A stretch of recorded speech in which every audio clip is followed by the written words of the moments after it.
وأنتم عاكفون في المساجد. اعوذ باللہ من الشیطان الرجیم، بسم اللہ الرحمن الرحیم۔ اعتکاف کے مسائل۔ اعتکاف سنت مؤکدہ کفایہ ہے اور اس کی مدت 10 یوم ہے۔ ہر مسلمان کو رمضان المبارک میں کم از کم ایک مرتبہ قرآن پاک کی تلاوت کرنی چاہیے، یعنی پورا قرآن مکمل کرنا چاہیے۔ عن ابی ہریرہ قال کان یعرض علی النبی صلی اللہ علیہ وسلم القرآن فی کل عام مرۃ فعرض علیہ مرتین فی العام الذی قبض فیہ وکان یعتکف کل عام 10 ایام فاعتکف 20 یوما فی العام الذی قبض فیہ، رواہ البخاری۔ حضرت ابو ہریرہ رضی اللہ عنہ فرماتے ہیں، نبی اکرم صلی اللہ علیہ وسلم کے سامنے ہر سال رمضان میں ایک بار قرآن پڑھا جاتا۔ جس سال آپ نے وفات پائی، آپ صلی اللہ علیہ وسلم کے سامنے 2 بار قرآن مجید ختم کیا گیا، یعنی جبریل علیہ السلام نے آپ کو سنایا تاکہ آپ اپنا پورا ترتیب کے ساتھ درست طور پر محفوظ کر لیں۔ اسی طرح ہر سال آپ 10 دن کا اعتکاف فرماتے، لیکن جس سال آپ نے وفات پائی اس سال 20 یوم کا اعتکاف فرمایا۔ اسے بخاری نے روایت کی، یعنی آخری جو سال تھا آپ کی زندگی کا، اس میں اعتکاف بھی 20 دن کا اور قرآن بھی 2 بار۔ اعتکاف کے لیے فجر کی نماز کے بعد اعتکاف کی جگہ بیٹھنا مسنون ہے۔ عن عائشہ رضی اللہ عنہا قالت کان رسول اللہ صلی اللہ علیہ وسلم اذا اراد ان یعتکف صلی الفجر ثم دخل معتکفہ، رواہ ابو داؤد وابن ماجہ۔ حضرت عائشہ فرماتی کہ رسول اللہ صلی اللہ علیہ وسلم جب اعتکاف بیٹھنے کا ارادہ فرماتے تو فجر کی نماز پڑھ کر معتکف میں داخل ہوتے، یعنی رات کی عبادت کر کے اور پھر فجر پڑھ کے اپنی جگہ پر رہ جاتے۔ اعتکاف کرنے والے کی بیوی ملاقات کے لیے آ سکتی ہے اور اعتکاف کرنے والا بیوی کو گھر تک چھوڑنے کے لیے مسجد سے باہر جا سکتا ہے، یعنی اگر کوئی اور نہ ہو ایسا ذریعہ۔ عن صفیہ رضی اللہ عنہا قالت کان رسول اللہ صلی اللہ علیہ وسلم معتکفا فأتیتہ ازورہ لیلا فحدثتہ ثم قمت لانقلب فقام معی لیقلینی، متفق علیہ۔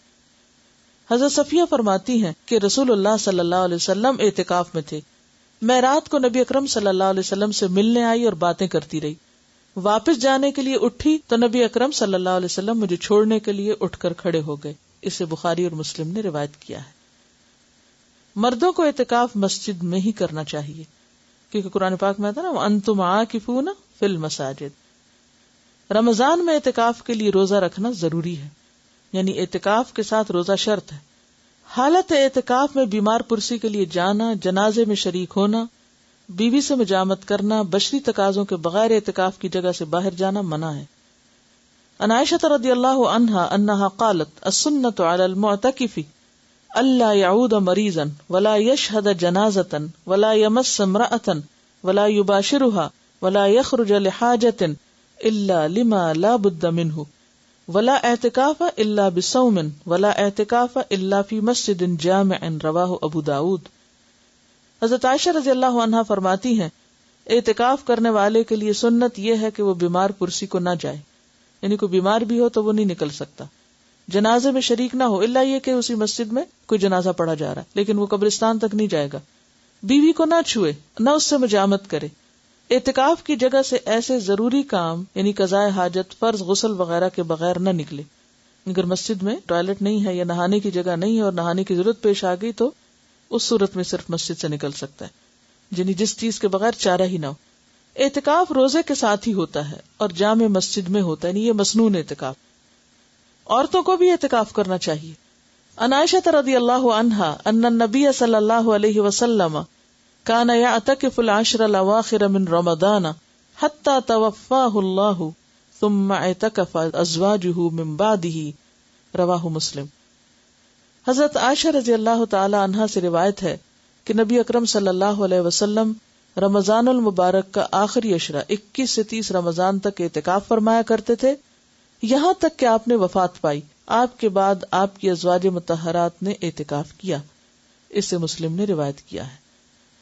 اگر کسی کو اعتکاف کے لیے 10 دن میسر نہ آ سکے تو جتنے دن میسر ہوں اتنے دنوں کا ہی اعتکاف کر لینا چاہیے، حتیٰ کہ ایک رات کا اعتکاف بھی درست ہے، چند گھنٹوں کا بھی کر سکتے۔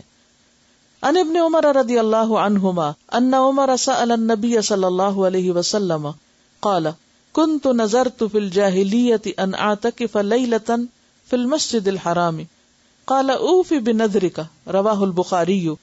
حضرت عبداللہ بن عمر رضی اللہ عنہ سے روایت ہے کہ حضرت عمر رضی اللہ عنہ نے نبی اکرم صلی اللہ علیہ وسلم سے پوچھا، میں نے زمانہ جاہلیت میں مسجد حرام میں ایک رات کا اعتکاف کرنے کی نظر مانی تھی، پوری کروں یا نہ کروں؟ یعنی دور جاہلیت میں ایسا سوچا تھا. آپ نے فرمایا اپنی نظر پوری کرو. اسے بخاری نے روایت کیا. اب یہاں جو آپ کے ذہن میں سوال آ رہا ہوگا کہ عورتیں کہاں اعتکاف کریں، مسجد میں کریں کہ گھر میں کریں؟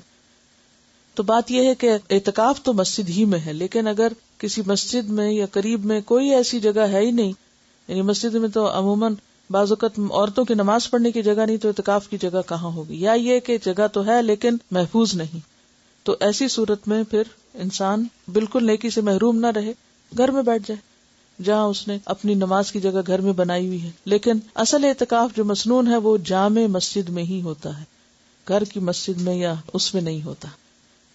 اب اس میں آپ سوچ رہے ہوں گے، کنفیوژن ہو گیا آپ کے، اچھا یہ ہوتا ہے یہ نہیں ہوتا، اسی لیے بہت سوال اٹھتے ہیں. اگر ایک بات آپ سمجھ لیں تو سارے کنفیوژن دور ہو جائیں گے. ایک ہے آئیڈیل سچویشن جو اصلی ہے، اور وہ کیا ہے؟ 10 دن کا اعتکاف روزے کے ساتھ جامع مسجد کے اندر، جس میں ساری شرائط پوری کی جائیں جو بھی بیان کی گئی، کہ باہر نہ جنازے کے لیے نہ ہی کسی اور ضرورت کے لیے، کہ مسلسل مستقل طور پر انسان وار ہے. دوسری صورت یہ ہے کہ وہ کرنے کی، یعنی اس اعلیٰ درجے کی نیکی کی تو یا ہمت نہیں، یا چانسز نہیں، یا کوئی چوائس ہی نہیں، یا کوئی فیسلٹی نہیں، تو اس صورت میں آپ کیا کریں؟ دن کم کر سکتے ہیں.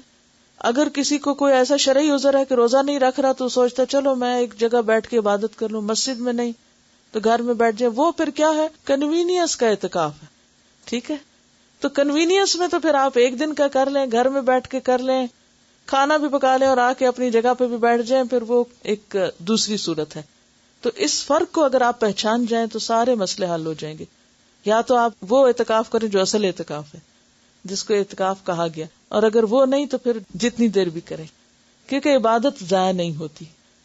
یعنی یہ گھنٹے جو چند گھنٹوں یا رات کا ہوگا، یہ ضروری نہیں ہے کہ آپ عصر کے وقت کریں یا صبح کے وقت کریں، جب بھی موقع ہو. ہاں نیت کر لیں. تراویح کے لیے جب آپ جائیں تو اس وقت کی نیت کر لیں کہ میں اس وقت میں اعتکاف میں ہوں، بس. اصل میں فائدہ اس کا کیا ہے؟ یکسوئی سے عبادت کرنا، یہ اصل مقصد ہے.